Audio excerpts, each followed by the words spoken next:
A good healthy living resource for primary school is something that children can directly apply to their own lives. It's got to be active and have something to do rather than just sitting and doing nothing. The information needs to be relevant and easy to use. It's got to be quick and accessible. It's got to be able to identify with the food and the drink that you're using, both the healthy and junk food. It's better to be positive and to build positive thoughts about what they should be doing rather than what they shouldn't.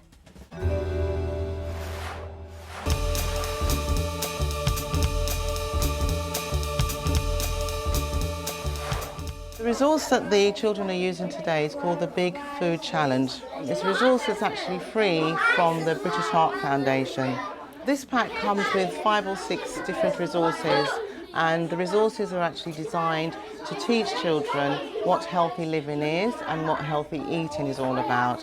Within the pack you get a number of resources.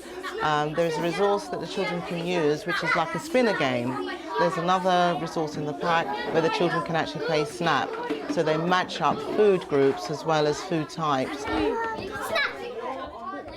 I wanted something to keep the children active but also learn more about what it is to be healthy. And what I found was that it enabled the children to learn a lot more than simply when you're doing a science lesson. It's a resource that opens up to other areas of food that, I probably as a teacher wouldn't have time to go and find or, put all together myself.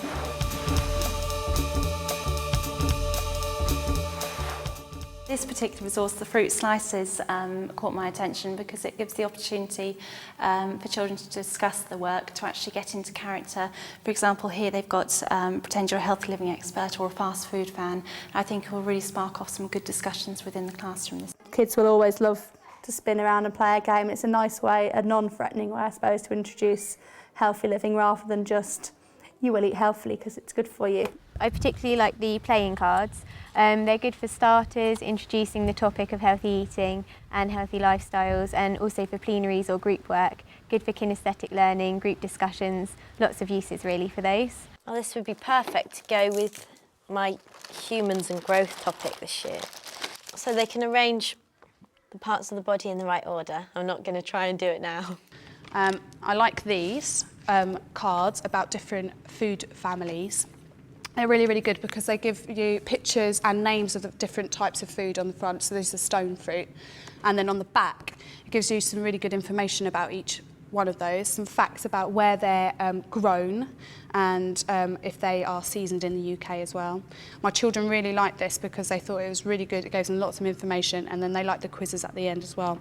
It's really, really good. You've got some lesson plans in here. You've got your learning objectives at the top. You've got a labelled design kit so they can look at how foods are labelled, which is really important, so they can come to terms with the fact that they have to check the labels every time they go into the supermarket to see how much salt there is and how many additives there are. I really like this globe that comes with the pack. It's really cross-curricular. We use it in our classroom to find where the fruits are grown. We use these cards, which tells you on the back there in the home and away section, and we look on the globe to try and find the country.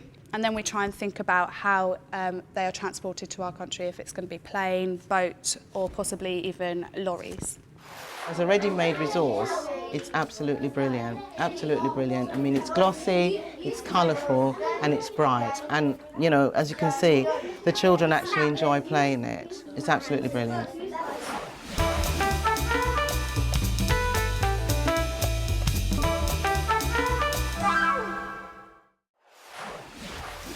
This is a year's worth of tar. It's the equivalent amount of tar that a smoker will put into his or her lungs for a year. Oh, God. It looks pretty disgusting, doesn't it? But I think it's a brilliant way of illustrating that to the children. I'd probably use that with Year 5 and Year 6 children. It's just got it all in one jar, hasn't it? A lot of the children in the school have parents that smoke, and that would be very worrying for them. It's the ones you don't drown.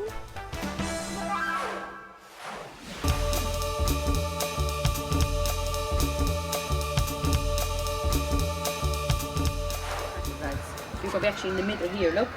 You're going to be in the middle here, OK? Stop. Who knows what a lollipop lady does? I do. What does she do? She stops them stop. Makes who stop? The cars. Good, excellent. It's a road safety package that we received from a company called Street Beat, and it's to teach the children in early years road safety. It's like a fun activity to teach them, like when they're crossing the road, they have to press the lights or they have to wait at the zebra crossing for the lollipop lady. So it's just a fun way to teach the little ones especially about road safety. Right, go slowly, traffic, go slowly. You get the roads that you put out, you get all little tabards for the children, so they're all different. Some are people, some are cars, traffic, some are traffic lights.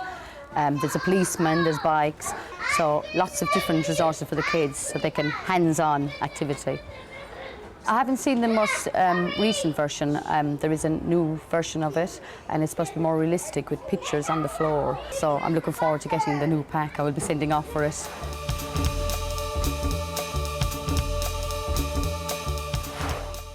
Looking at this, I think it looks really impressive.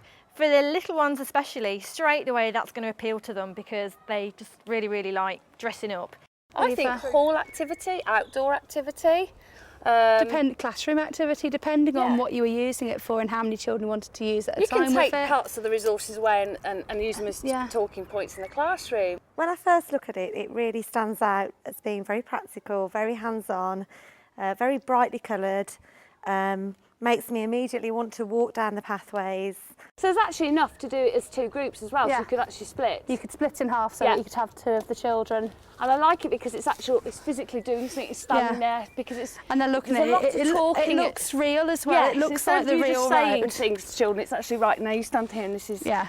We've got lots of these little stands. So you could start and say, right, what do you know about roads? What are the features of roads? What belongs where? It's a starting point, can't you? And especially for little ones who are really kinesthetic, it's a physical going through the process and doing things, isn't it? Absolutely.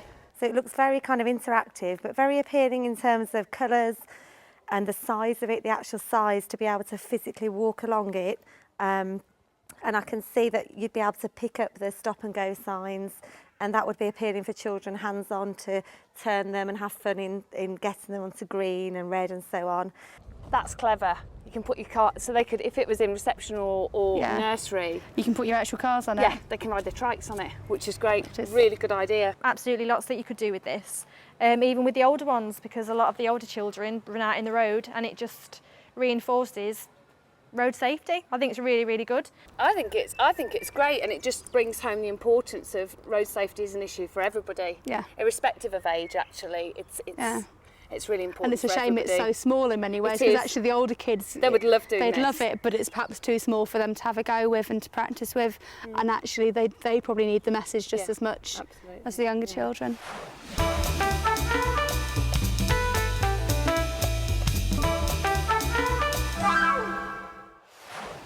This is our vegetable garden. Every year group has their own bed, so every child in that year can come down and take part in the growing and producing food that they enjoy then at their lunchtimes and their meal times.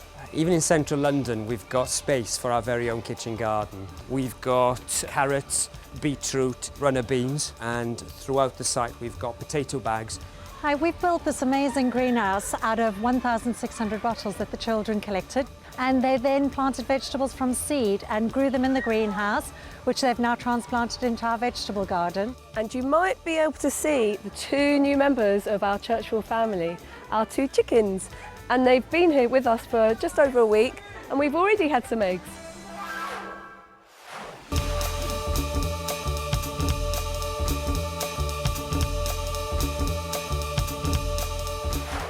I wanted to show you the Christopher Winter Project resources, which is a scheme of work for teaching SRE to children between Year 2 and Year 6. It's a CD-ROM with 3 lessons for each year group, basically, which sets out what activities you should do and basically the learning focus for each of those year groups. Starts off thinking about the body parts and goes on throughout up to reproduction for Year 6. It's completely foolproof as to what you teach, and all of the information you're giving them is backed up, and the teacher has guides about what they should be saying to their children. Let's try clicking. So each of your lessons you get a lesson plan, which is on Adobe, and you've also got a set of resources. So your lesson plan literally has lesson timings, and it has a lesson aim at the top, has your learning outcomes, lists the resources you're going to need for the lesson, and then just summarises 5 or 6 short activities that you're going to complete throughout the lesson, which might be, for example, little game cards like this with true and false, truth, don't know, and false kind of setup, where you then might have to try and match little cards to the right ones to try and work out what the children know already, and you can then discuss what you find out. Teachers' guides are available too, so if you're doing the Kim's game, you've got a list of instructions for the teacher to follow and key ideas about puberty that children might be going through. I think it's a really good package. One of the things that I like about it is before we started teaching SRE, it's something that I was really anxious about teaching. I was worried about how it would go. But these lesson plans actually give you short activities, the children are constantly engaged, lots of circle time, lots of discussion, and it makes it really good fun. It's set out really nice, really easy to find where the resources are, where the lesson plan is, where the scheme of work is. And it's very comprehensive as well. It takes you through step by step. But I perhaps wouldn't use it as, you know, there are other things on the internet that I could get which are very similar. I particularly liked the worksheets and differentiated lesson plans for the teachers. There was a lot of good resources on there that I think would be useful to supplement perhaps another package for teachers. One of the activities that I really liked was the problem page activity. This is split into boys and girls. I found the children really enjoyed it because they could relate to it and they had to come up and think of their own solution which they could then share with the class. It's quite prescriptive, but I think with something like SRE, I think it's important to be prescriptive because teachers tend to be very nervous about using it. I'm very nervous about teaching SRE. But because I know it's been researched properly in the project, I know that I'm not going too far, but I'm also delivering what I need to deliver. My only concern with the package, the SRE package, is that teachers need to stand up there and deliver the lessons themselves. I think for some teachers that's quite confronting and they may find that a bit difficult, whereas other programs you can buy into or find resources for do the lessons through videos and interactive links for you, and afterwards you facilitate question time and then send the children to do some work about it. What I really like about it is actually it's not sitting and thinking, oh God, I'm teaching SRE to children. You're thinking, I'm teaching them a lesson. So it's a really, really good resource which has really helped me to become much more confident teaching SRE to children.